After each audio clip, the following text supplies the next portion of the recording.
10:45. Thank you for watching Chicago Now. So nowadays, wellness culture seems to be taking over the algorithm on social media, with more young people prioritizing social connection, health, and a balanced lifestyle.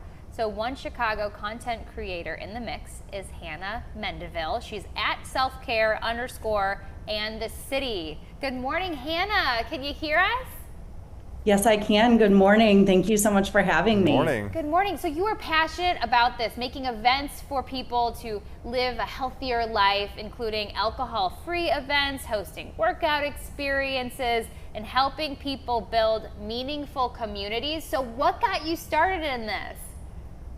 About 6 years ago, I decided that I wanted to start prioritizing my health. I took a month off from drinking alcohol and I just stuck with it.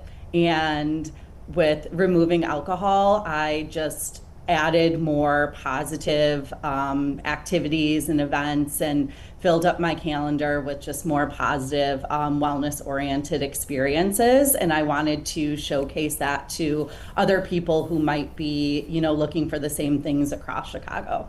Hannah, let me ask you this. Caitlin, I'm sure it's the case for her too. On our social media, the wellness influencers, there's no shortage. Let's just say that. There's no shortage of fitness folks, wellness folks, nutrition people.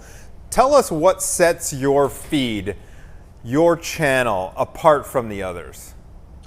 I definitely think the more the fitness aspect, but also with all of the different events that are curated across the city, but also the alcohol-free aspect of it as well. I think the movement of more like sober curiosity is a newer experience in the city, and people don't necessarily always know, where these events are, what these, non-alcoholic brands are. So I really like to showcase that and, so that everyone else can get the opportunity to uncover these brands and experiences. So in a city like Chicago, you just mentioned, you point out the different things that people can do that don't include alcohol. I see a lot of videos there of races and things, so you're doing wellness in all aspects. So can you kind of hit on the main points? Are you talking about sleeping and eating healthy and exercising and getting mental health therapy? Like what are you covering here?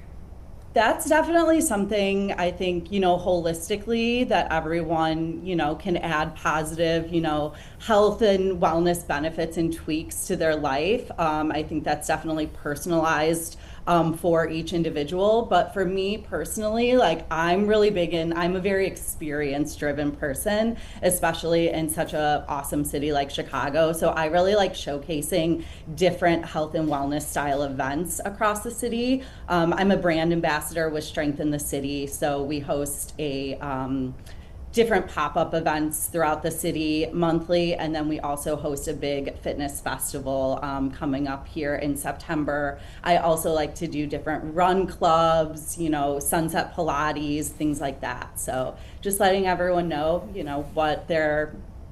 what these events are and how you can get involved.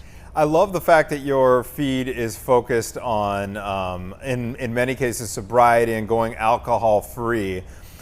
These trends, I don't want to call them trends, but I want to get your take on this, Hannah. Sober-ish or sober-curious or California sober, all these phrases are kind of floating around these days. Chicago, as we report frequently, we are a city of bars. You know what I mean? There's a lot of taverns around Chicago. Is this soberish or sober-curious movement here to stay? And if it is, can we still navigate Chicago in a fun way without the booze?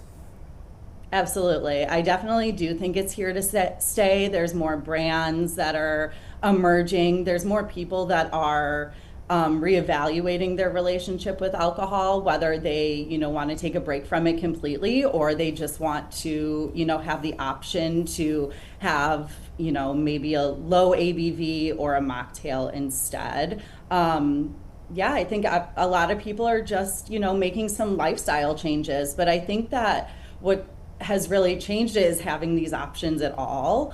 So having these different options being able to still go to these really cool bars, or even some of those more like neighborhoody style bars. I've been surprised that they, have non-alcoholic beers, where I wouldn't have necessarily expected that. I still go out with my coworkers for happy hours after work, but I just drink non-alcoholic drinks, and my coworkers do whatever they want to do. And I'm confident in the lifestyle choice that I made for myself, and I just want to show other people that they can have a good time without alcohol as well. If someone's watching and they're hearing you say that you're part of this organization and you're going out with your coworkers, what if it's someone who doesn't have friends here in the city and they kind of want to try these events, but they're scared to go alone?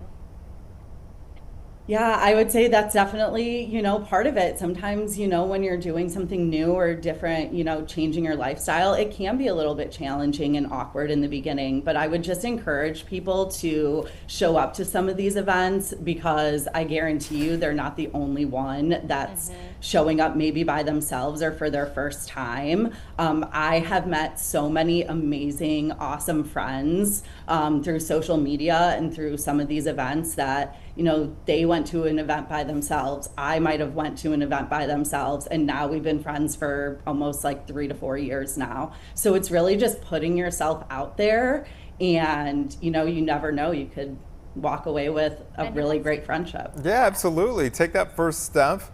One thing I'm curious to ask you as well is if you think there's any factor that you would attribute this trend to, like this move toward not drinking so much. Was it a book that came out? Is it from celebrities? Is it from fitness influencers? Is it from science? Or is it like a combination of all these things? I think it's definitely a combination of things. I think COVID definitely kind of put a spotlight on people's like drinking habits, and like state of their mental health as well. And for me personally, when I stopped drinking, like I said, I took that month off to kind of reevaluate some things in my life, and I turned to other, influencers or other people in sober spaces. Other people have written, books like the Quit Lit books and podcasts and things like that. And I think the more that people started trying to end the stigma of not drinking for whatever reason that might be, I think that the movement just got louder and louder. And I think, our community asking for drinks, wanting to see mocktails or non-alcoholic beers or whatever on menus at restaurants, wanting to see more programming throughout the city that wasn't just focused on alcohol. And I'm grateful that people have listened. And now, it's creating a larger movement and more opportunities for people to still have a good time without drinking. I love it. I love the movement. All right, Hannah Mendeville with Self-Care and the City. Thank you so much for coming on Chicago Now. I really appreciate it. Good luck to you. We'll be following. Thank you so much.